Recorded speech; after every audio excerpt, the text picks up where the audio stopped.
Nah, maksud saya gini loh, ada kelihatannya menurut kita seperti simbol-simbol demokrasi, tapi demokrasi yang mati. Kalau bahasa saya, demokrasi yang sebenarnya apa namanya zombie. Seakan-akan sebenarnya ada demokrasi, padahal hanya fisiknya. Hiasan ya Bang ya. Hanya, ya lebih dari itu, hanya bangkai. Sebagai suluh lah Bang ya, sebagai penerang. Gitu. Nah Pak Usman, selamat datang. Ini juga saya tanyakan tadi juga ke Bang Sahor. Pada saat ini sepertinya lembaga-lembaga sebagai alat demokrasi Bang ya, Pak Usman ya, itu dipergunakan ya untuk kepentingan negatif. Seperti contohnya adanya yuristokrasi gitu ya. Di mana lembaga-lembaga peradilan yang semestinya itu untuk mengubah kebijakan-kebijakan yang negatif menjadi positif. Kalau di negara-negara Amerika dan kemudian di Skandinavia itu dipergunakan kan untuk kepentingan positifnya gitu kan. Tapi dengan belajar kejadian kayak ada undang-undang cipta kerja dan kemudian undang-undang kesehatan gitu juga, dan kemudian juga ada undang-undang KPK, dan kemudian juga kemarin itu kaitannya dengan batas umur calon presiden gitu ya. Itu kan sebenarnya mempergunakan ala-ala lembaga-lembaga demokrasi kan untuk kepentingan negatif, dalam artian bagaimana menggolkan kepentingan kekuasaan gitu. Nah, menurut Pak Usman, apakah itu mirip terjadi seperti pada zaman reformasi, pada saat Pak Usman itu memperjuangkan pada tahun 98, atau berbeda pada saat ini? Gimana menurut Pak Usman? Makasih Bung Alfon Saur. Saya kira yang bisa kita katakan pada hari ini sebenarnya memang demokrasi yang sudah mulai terasa seperti non-demokrasi. Oh, malah non-demokrasi Ya, malah ya? dalam istilahnya Mustafa Bisri, kan, budayawan, Republik Rasa Kerajaan, kira-kira gitu.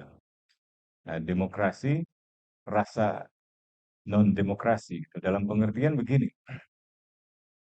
pemerintahan Orde Baru itu kan juga mengklaim sebagai pemerintahan demokrasi. Ya, ya, ya, Namanya ya, ya. demokrasi Pancasila. Pancasila. Pemerintahan Soekarno yang berlangsung sejak 59 sampai 65 itu juga pemerintahan demokrasi, demokrasi terpimpin. Iya, iya. Tapi kalau kita lihat hampir seluruh kajian-kajian politik tentang Indonesia, itu hanya selubung saja untuk menutupi fakta yang sebenarnya bahwa sebenarnya sudah tidak ada demokrasi lagi. Demokrasi terpimpinnya Soekarno misalnya dimulai dengan pembubaran Partai Masyumi, Partai PSI misalnya gitu. Dan di masa Soeharto jelas PKI dan kawan-kawannya lah gitu yang dianggap kiri semuanya. Salah satu fitur Orde Baru sebenarnya ada pada ekonominya yang mungkin hari ini bisa diperbandingkan sebagai politik kebijakan yang mirip gitu ya. Misalnya gini, di masa Orde Baru, kebijakan ekonomi pemerintah itu menggunakan kebijakan trilogi pembangunan. Yang pertama adalah pertumbuhan ekonomi atau economic growth, yang kedua adalah stabilitas keamanan politik, yang ketiga adalah pemerataan. Nah, di dalam konsep pertumbuhan ekonomi Orde Baru, sebenarnya pendekatan ekonominya sangat makro, yaitu mendekati industri-industri besar sebagai tumpuan pertumbuhan ekonomi atau pertumbuhan kekayaan material dari sebuah negara, GNP-nya gitu. Tetapi pertumbuhan sosialnya itu tidak diprioritaskan. Pertumbuhan politiknya itu tidak diprioritaskan. Aspek stabilitas keamanan itu dimaksudkan untuk mengamankan pertumbuhan ekonomi itu. Bentuknya apa? Investasi luar negeri, kebijakan luar negeri, tambang emas di Freeport, atau investasi-investasi di sektor kehutanan. Jadi kalau kita belajar hukum kan di hukum agraria dulu tahun 65 setelah Soekarno jatuh, Orde Baru menghapuskan itu seluruh pemberlakuan undang-undang yang dianggap komunis. Padahal Iya, undang-undang itu sangat pro pro kerakyatan. rakyat. Misalnya undang-undang agraria, undang-undang Iya, pokok agraria itu hancur dengan undang-undang kehutanan tahun iya. 67, undang-undang penanaman modal Penanaman asing. modal Nah, 58. cipta kerja yang tadi disebut itu sebenarnya mirip dengan undang-undang penanaman modal asing, undang-undang kehutanan, undang-undang yang dulu memberikan karpet merah seperti panggung ini, gitu ya, pada para investor. Nah, karena investornya kebanyakan yang ditarik dari luar negeri, terutama dari Amerika ketika itu, maka ekonomi Indonesia tergantung pada ekonomi luar negeri. Dan sebagai akibatnya, banyak sekali upah buruh yang ditekan. Karena investor luar negeri tidak mungkin masuk ke Indonesia tanpa jaminan upah buruh yang rendah. Nah, sekarang sebenarnya mirip sistem ekonominya. Bedanya kalau dulu Amerika, sekarang Tiongkok gitu. Oh, Nah, berbeda aktor berbeda. besarnya aja gitu Ya, ya. berbeda aktor Hmm. besarnya. Nah, di sini saya kira kemiripannya ini sebenarnya sudah diingatkan pada tahun 2015, 2016, 2016 terutama oleh pengajar di Universitas Australia di ANU namanya Eve Warburton. Waktu itu dia bicara dalam konferensi Indonesian Update, dia mengatakan pemerintahan Jokowi menghidupkan kembali pembangunanisme Orde Baru. Ya, dia menyebutnya neo-developmentalisme Orde Baru.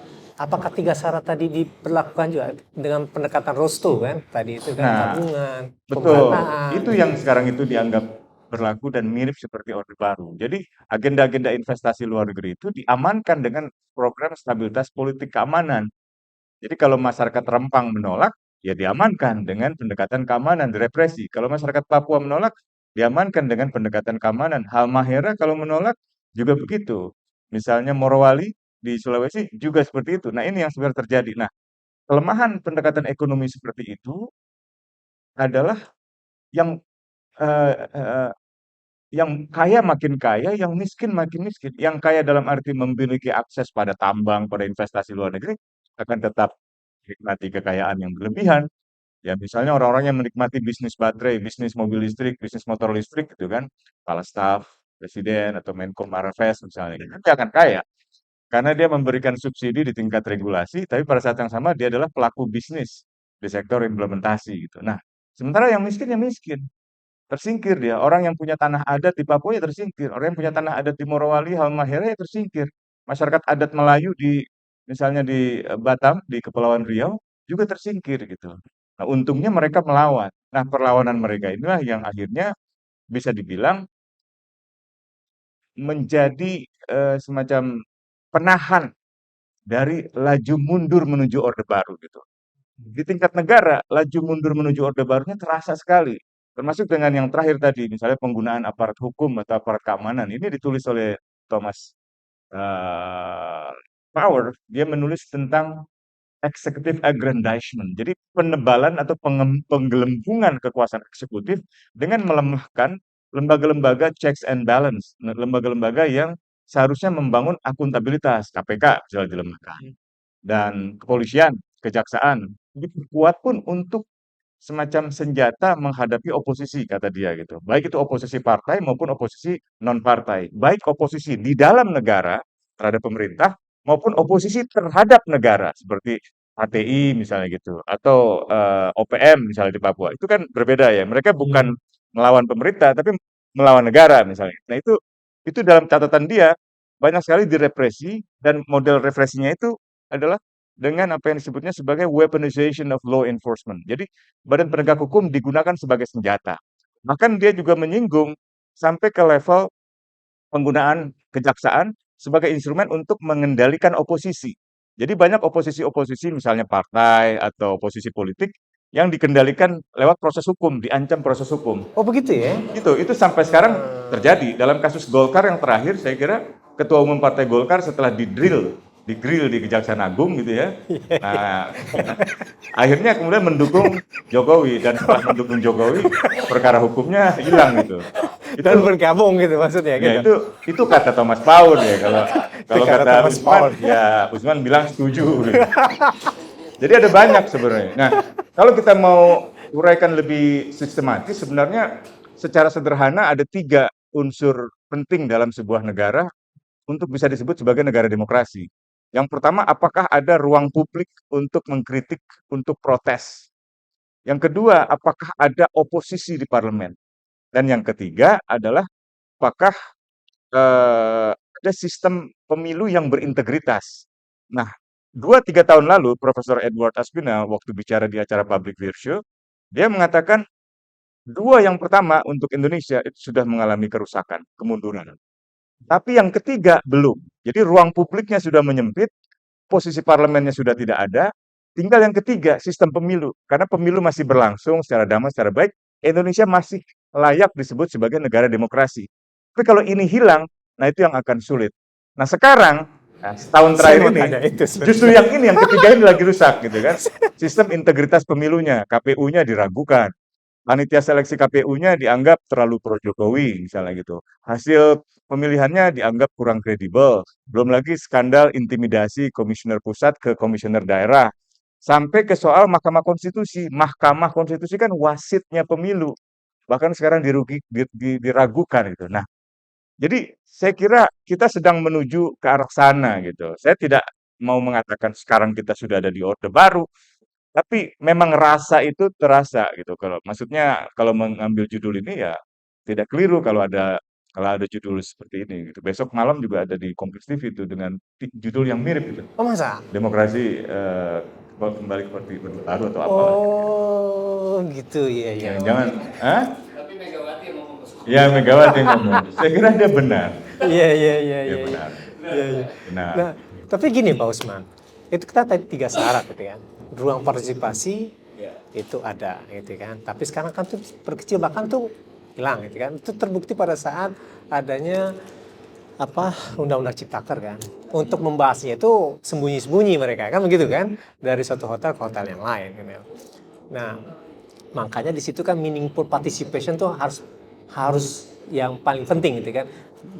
Di samping ada beberapa undang-undang yang seperti yang kita diskusikan dulu tentang undang-undang Otsus Papua gitu ya. Nah, kemudian yang kedua itu kan ini kan kaitannya dengan oposisi gitu ya. Nah, ketiga ini saya mau tanya yang ketiga sebenarnya yang ketiganya terkait dengan sebenarnya secara infrastruktur itu ada. Apakah salahnya di level undang-undang atau perangkat-perangkatnya yang bermasalah? Misalnya contoh kayak kemarin gitu kan. Ini kan ada juga nih kan kayak aparat desa gitu kan, suatu perangkat yang paling dekat gitu ya dengan rakyat itu ya walaupun tidak mengaku tapi setidaknya terdengar lah gitu kan, ayo dukung pada salah satu calon kan begitu kan. Nah, apakah bisa dikatakan di sini adalah undang-undangnya bermasalah atau organnya atau orang-orangnya bermasalah untuk mendukung salah satu calon gitu? Dan apakah ini kekuasaan bermain di situ Pak Usman? Kalau dalam konteks sistem pemilu, kebanyakan masalah pelaksanaannya ya. Dalam arti sistem pemilu kita masih lumayan oke kecuali ya ambang batas untuk parlemen, ambang batas untuk presiden gitu kan. Itu kan yang membuat pilihan-pilihan partai politik jadi terbatas. Akibatnya kalau mau mencalonkan calon ketua umumnya minimal dia harus punya 20% dan seterusnya. Tapi dalam konteks aparatur desa tadi, itu susah dibantah bahwa pengarahan dan pengerahan aparatur desa itu adalah bagian dari upaya presiden, upaya pemerintah pusat setidaknya, untuk menggerakkan mereka ke dalam pilihan-pilihan partisan yang sebenarnya tidak dapat dibenarkan. Kalau itu terus dilakukan tanpa ada koreksi, apalagi belakangan ditambah dengan pemanggilan-pemanggilan pihak kepolisian kepada begitu banyak kepala desa gitu ya untuk ditanyakan pelaksanaan anggaran, Anggaran desa pertanggungjawaban ya. anggaran itu kan urusannya apa? Kenapa sekarang menjelang pemilu gitu kan? Dan nggak ada juga dasar hukumnya Nggak ada dasar manggil-manggil hukumnya. kan? Nah itu berbahaya. Kalau itu sampai dibiarkan, mungkin ini 2024 bisa menjadi pemilihan presiden dan pemilihan legislatif pertama yang tidak jujur dan tidak adil. Sebenarnya itu kan azasnya juga, jurdil kan? Iya, untuk pertama kalinya selama era reformasi, mungkin kita akan memiliki pemilu yang tidak fair. Kalau itu tadi semua tidak dihentikan gitu ya. Kalau Mahkamah Konstitusi tidak dipulihkan, KPU tidak dipulihkan, apalagi aparatur desa dikerahkan, itu kan seperti zaman dulu aparatur desa dikerahkan untuk membela Partai Golkar. Pegawai negeri juga begitu, TNI dan juga begitu, Polri juga begitu. Dan saya lihat di kepolisian juga resah ini, di TNI juga sebagian resah. Karena mereka merasa diarahkan untuk mendukung calon tertentu saja gitu, yang tidak sesuai dengan apa yang mereka bayangkan. Kan sebenarnya dalam negara-negara yang masih dalam transisi demokrasi, sebenarnya memang tentara dan polisi itu nggak boleh berpolitik gitu ya. Kalaupun memilih ya itu urusan pribadi. Tapi kalau sampai institusinya dikerahkan, nah ini agak bahaya. Menurut saya ini bisa menimbulkan satu situasi di mana Indonesia akan dinilai negatif dalam konteks pemilihan umum 2024 itu. Tapi itu udah ada indikasinya ya, bahwa institusi Banyak banget. Bisa dibaca itu kajian-kajiannya Perludem gitu ya. Itu cukup serius gitu. Atau koalisi masyarakat sipil yang mengawasi pemilu itu menurut saya kritik-kritiknya cukup valid gitu. Dan itu diakui kan oleh banyak para ahli gitu bahwa memang sekarang pemilihan pemilihan umum kita meragukan, ya. Termasuk komisioner-komisioner KPU yang lama seperti Hadar Gumai itu kan mulai bicara bahwa ada yang masalah ini cukup serius masalahnya. Ketua KPU-nya juga kan sempat tersangkut masalah gitu kan dengan begitu ya. ya, ya, dengan warna inilah ya. Ini ada besok ada gerakan ini, terutama besok kan teman-teman mantan itu ya apa Jokowi ya, relawan Jokowi. Saya belum dengar kabar itu, tapi kalaupun ada, menuntut apa? Ya supaya dilengsarkan. Jokowi. Boleh juga itu. Minimal Jokowi memang harus mundur dulu lah, karena Kenapa? ada konflik kepentingan kan gitu. Konflik kepentingan Iya, di sini. konflik kepentingan. Dia anaknya lagi nyalon gitu kan. Dia kan sebagai presiden, sebagai kepala negara ya nggak boleh lah mengambil sikap-sikap yang berpihak gitu. Karena dia akhirnya terjebak ke dalam penyalahgunaan sumber daya negara, abuse of state resources itu yang nggak boleh gitu. Apalagi dia sempat memberikan arahan pidato kepada seluruh kepala daerah yang miring-miring akan ditindak gitu kan. Semuanya harus tegak lurus gitu. Nah, itu kan tegak lurus pada konstitusi oke, tapi kalau tegak lurus membela Jokowi kan jadi partisan gitu. Itu yang nggak boleh menurut saya. Iya. Nah, Bang Saur, ini tadi sudah dikatakan nih sama Pak Usman gitu kan. Abuse of power dalam mempergunakan perangkat-perangkat kekuasaan. Gitu ya. Nah, dan itu sudah dikatakan ada tanda-tandanya. Bagaimana menurut Bang Saur gitu kan terkait dengan penggunaan kekuasaan dari presiden itu sendiri gitu kan? Apakah memang gitu kan itu semestinya tidak dilakukan oleh seorang presiden gitu kan? Bagaimana menurut tanggapan Bang Saur? Sebagai penutup sekalian Iya, gitu kan? Karena Bang Saur mau izin. Betul. Saya pikir tadi kita sudah diantar oleh Bung Usman tentang situasi bangsa kita. Tapi siapalah kami yang ada di sini. Tetapi kita konsisten sebagai pemilik daulat rakyat yang kita miliki. Ada keistimewaan yang diberikan secara filosofis kepada kebudayaan kemanusiaan tentang the freedom to choice. Kami tidak punya senjata. Yang ada kami diundang oleh Bung Alpon untuk meneriakkan sebagai responsibility tanggung jawab kami sebagai warga. Tadi saya kira kita sudah dikasih warning. Bahkan tadi Flor juga memberikan tanda-tanda. Hari-hari ini sesungguhnya sangat miris. Di mana Pak Jokowi masih jadi presiden, konsumsi sudah menjadi akrab. Bagaimana melaksanakan Jokowi bukan lagi sesuatu yang kita dengar itu sesuatu yang aib sekarang. Sebenarnya kita di satu sisi sedih. Tetapi saya kira juga ini bagian keuntungan daripada demokrasi bahwa ada itu tanda-tanda. Tapi kesempatan ini juga yang harus kita teriakkan kepada kita pemilik daulat rakyat. Kalau kemudian kita tidak menggunakan daulat tentang siapapun kapasitas kita, sama dengan analogi yang saya bilang, karena kepala di atas bukan merasa dia lebih hebat dari kaki yang melangkah. Sama. Kalau kemarin ada di istana dilantik oleh Kasat dan dia mendeklar bahwa dia akan netral, dia harus buktikan bahwa dia bukanlah Kasat yang saya bilang tadi itu mayat. Kasat yang mati, panglima yang mati, presiden yang mati, atau zombie yang mati. Kita juga ingatkan kepala-kepala desa kita. Anda jadi kepala desa adalah untuk mensejahterakan wargamu di desa. Tentara-tentara kita yang digayar dari gaji kita juga bukan dia tentara daripada presiden, tetapi dia tentara negara Republik Indonesia. Tentara yang berpihak kepada rakyat, kepada pemilik daulat rakyat, ASN kita. Jaksa Agung kita ingatkan juga. Sama dengan kita teriak-teriak kepada saudara Firly Bahuri, saya senang bukan saya senang di atas derita orang lain. Saya katakan, saya teriak kepada sahabat saya Hendardi, saya bilang, saya teriak kepada mereka, orang ini bermasalah. Ternyata apa, narasi saya itu bisa dibuktikan.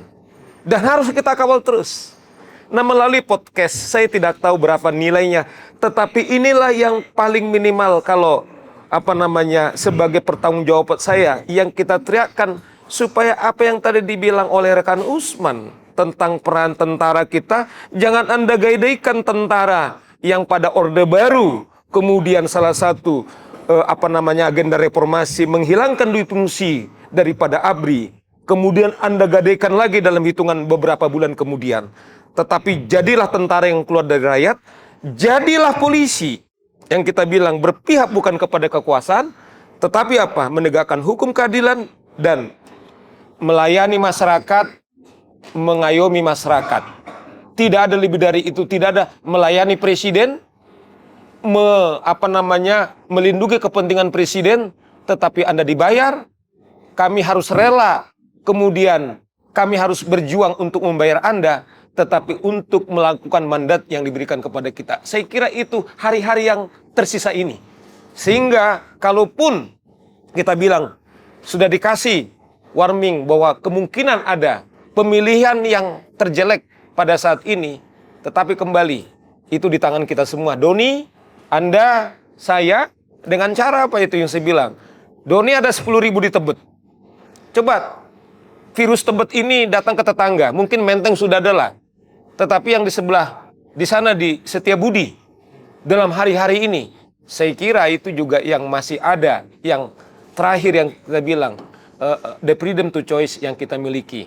Nah, kawan-kawan sekalian, saya tadi udah janji sama... itu udah TNI udah, polisi udah gitu kan. Kejaksaan gimana pesannya nih? Iya, Karena tadi kan udah di ini juga. Tadi sama juga saya bilang bahwa, tadi saya juga ada singgung jaksa, tetapi kembali, di bilik suara, kawan-kawan juga, tanda-tanda yang dibilang tentu kita dalam keadaan ancaman, tentu Anda juga tidak kemudian keledai, kemudian terjebur juga kepada lubang yang sama.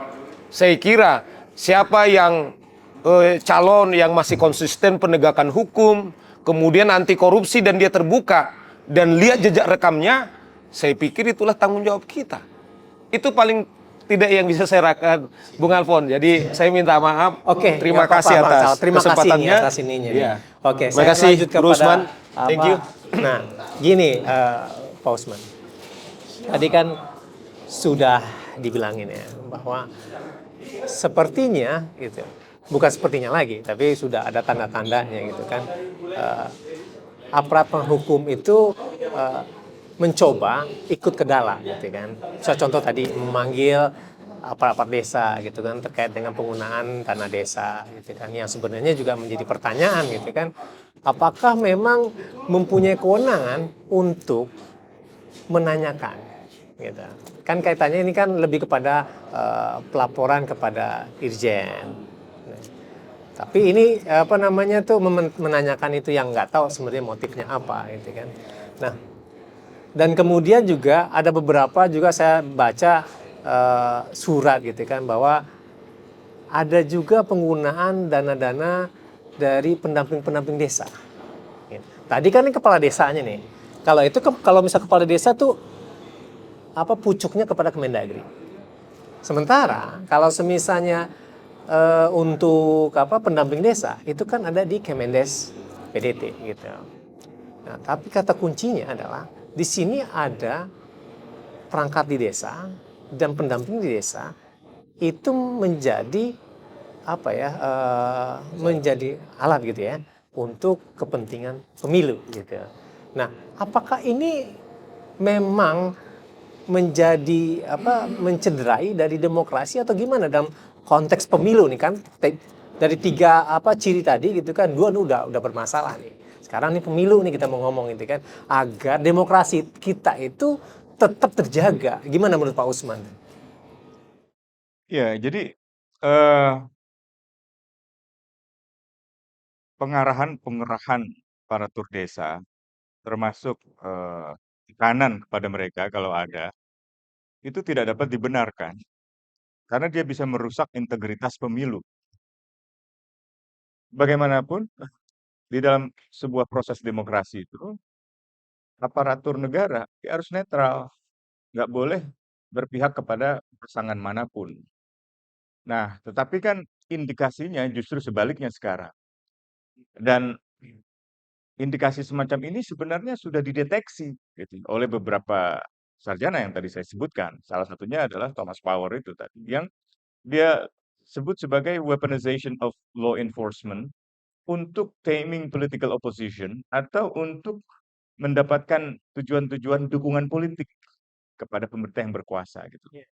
Nah, pada tahun tahun periode pertama Jokowi, instrumen kejaksaan itu kental sekali untuk menyasar kasus-kasus korupsinya. Oh begitu ya? Nah, Oke, oke. untuk kepolisian itu lebih banyak kasus-kasus yang sifatnya ya kriminalisasi untuk pencemaran nama baik, penghinaan dan seterusnya gitu ya. Tetapi pada periode yang kedua sebenarnya sampai lebih jauh lagi ke soal KPK gitu kan. KPK aja sekarang semakin diragukan independensinya karena seperti menjadi alat untuk menyasar target-target tertentu saja gitu ya. Maksudnya lawan politik?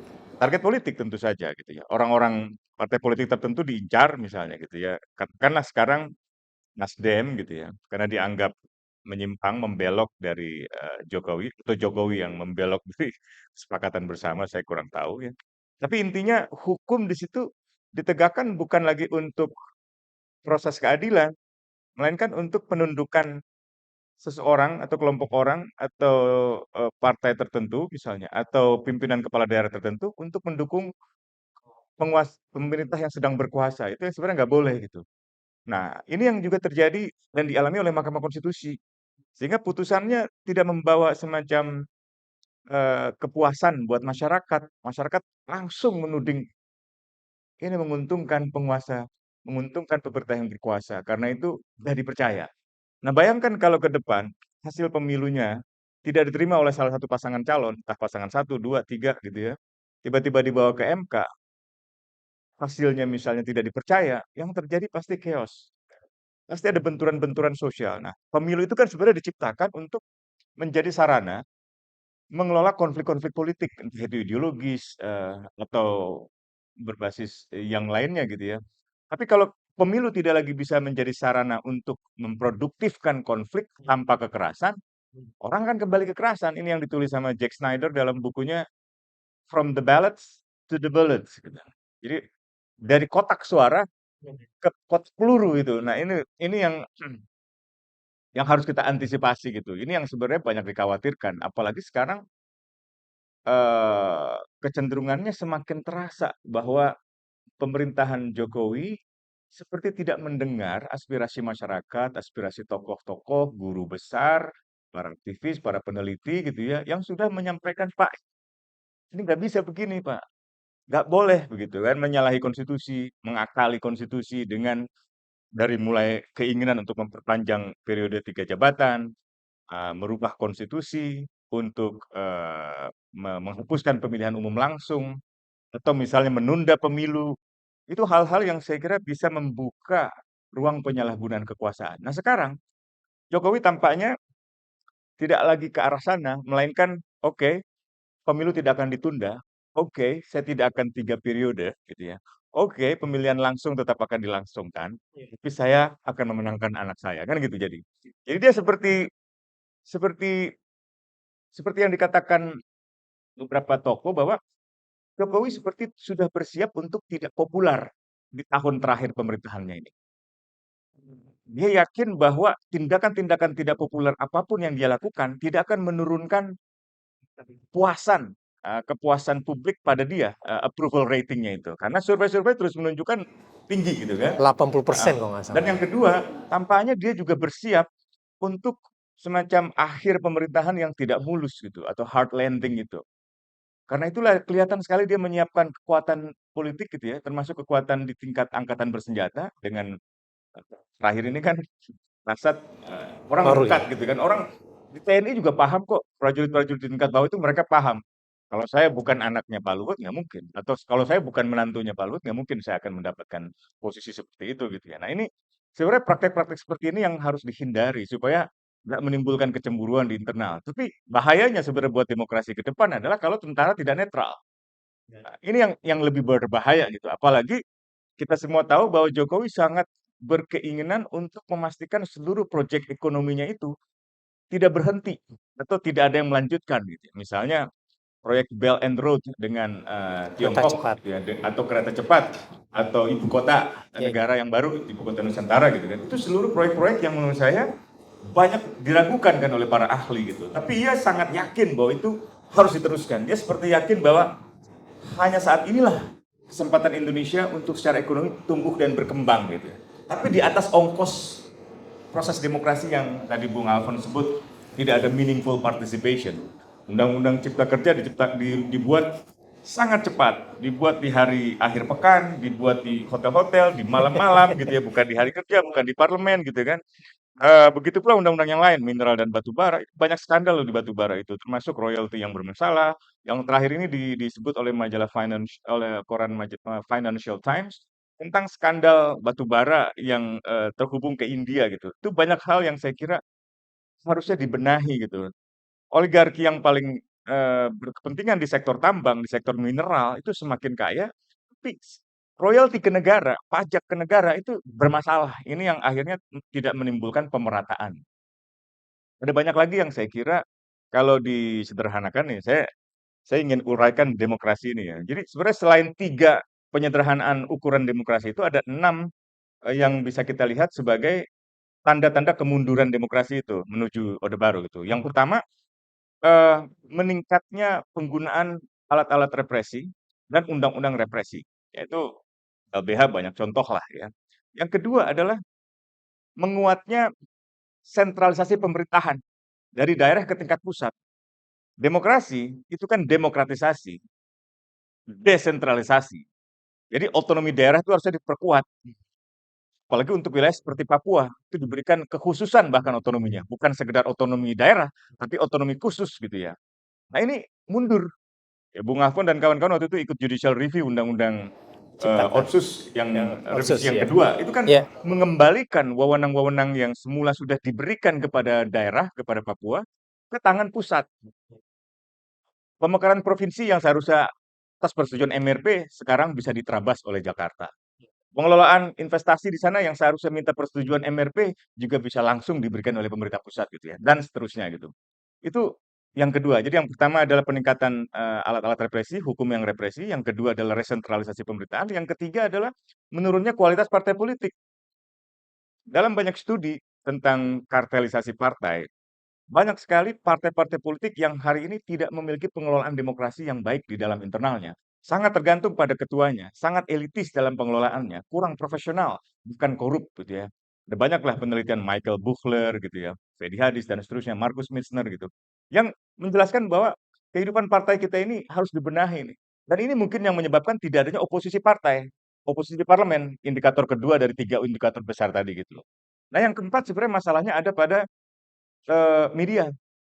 Media ini juga mengalami disrupsi akibat teknologi, sehingga daya tahan ekonominya juga lemah dan banyak bergantung pada sumber-sumber pendanaan Iya. iklan-iklan BUMN gitu ya. Iya. Belakangan saya dengar Tempo nih diancam apa BUMN nggak akan iklan lagi di majalah Tempo gitu kan.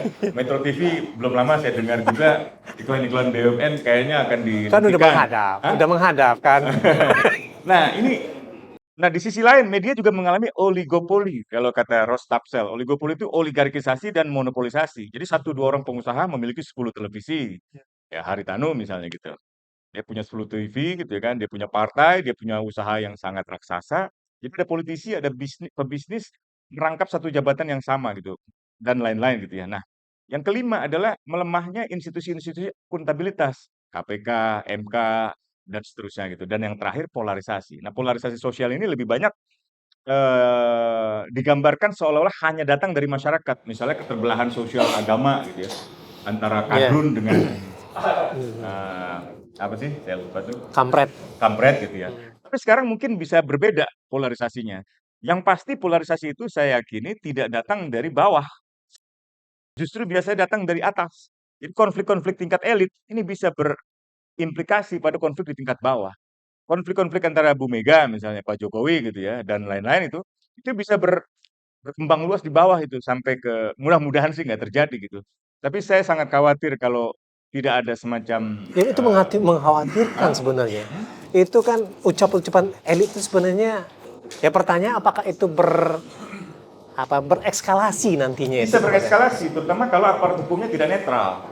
Kalau aparat hukumnya netral, kalau aparat hukumnya bisa menunjukkan kewibawaan negara, mungkin akan bisa diredam. Nah, yang sekarang terjadi ini kan pemerintah yang berkuasa seperti juga ingin memanfaatkan institusi penegak hukum agar berpihak kepada kepentingan-kepentingan partisan dirinya. Ini yang nggak boleh sebenarnya. Jadi saya kira saya berharap sekali kepolisian dan TNI benar-benar menyadari potensi politisasi di dalam pemilihan umum 2024 dan mengambil jarak gitu. Untuk tidak ditarik mendukung sana, mendukung sini gitu, atau disalahgunakan untuk kepentingan-kepentingan yang bukan untuk kepentingan tugas pokok dan fungsi dari TNI dan Polri. Gitu. Tapi problemnya kan begini, Pak Usman. Kalau kemarin-kemarin isunya gitu kan, klan Solo di seputaran Jokowi. Gimana tuh? Dari Kapolrinya, kemudian Panglima TNI, kemudian baru-baru ini Kasat. Terus memang bagaimana?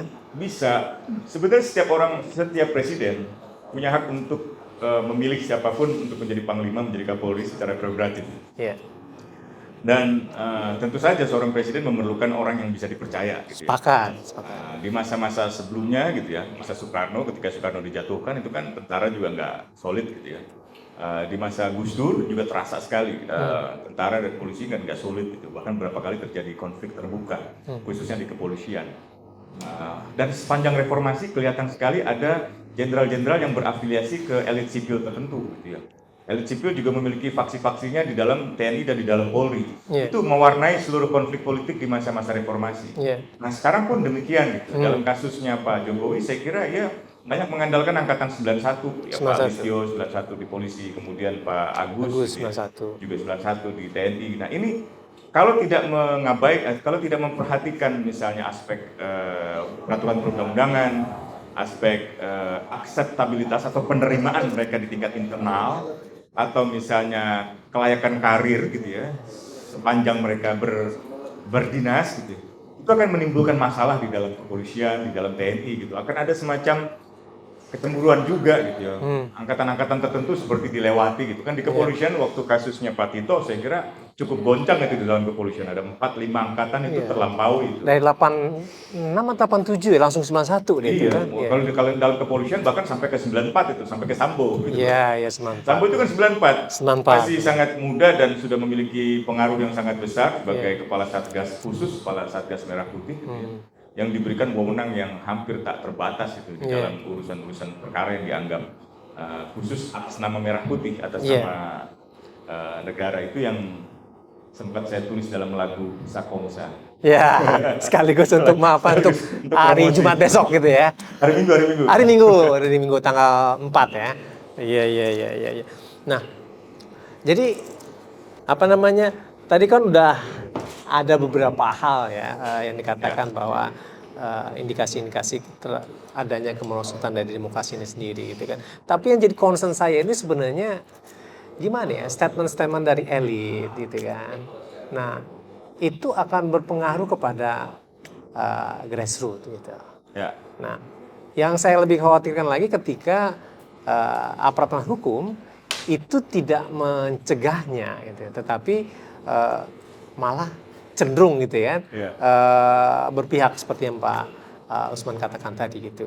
Nah semestinya menurut Pak Usman seperti apa sih harus dilakukan gitu kan agar ini tidak sampai ke bawah gitu kan, tidak tereskalasi, dan kemudian setelah itu ini tetap bisa menjaga supaya demokrasi berjalan sebagaimana yang kita harapkan ya, intinya kan semuanya itu atas nama hukum, semuanya itu atas nama dari kepentingan rakyat, perlindungan pada hak asasi manusia. Ya, pokoknya inti darinya ciri sebagai negara hukum lah. Gitu.